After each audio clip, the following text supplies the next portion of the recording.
hein. Alors, quand vous avez créé votre entreprise, il y a de grandes chances, vous êtes majoritairement des solo-entrepreneurs, donc il y a de grandes chances que vous l'ayez créé autour d'une passion, autour de convictions fortes, voire autour d'un combat que vous portez.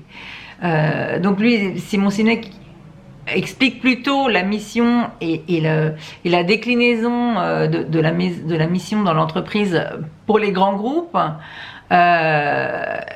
Je pense que pour les solo-entrepreneurs, cette notion de mission, elle est encore plus forte parce que majoritairement, surtout les femmes, on crée toutes autour d'une passion, je vous dis, d'un combat, de quelque chose qui est vraiment fort et important pour nous.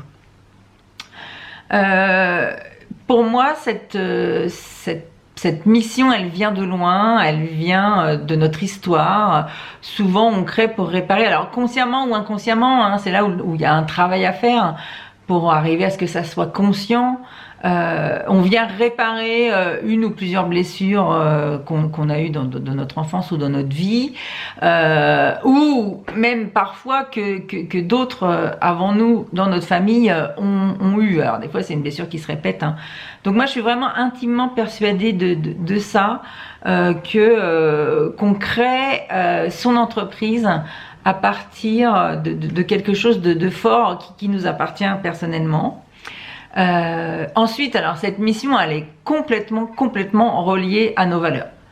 Donc du coup, pour identifier cette mission et ce pourquoi, il va falloir avoir travaillé sur ces valeurs.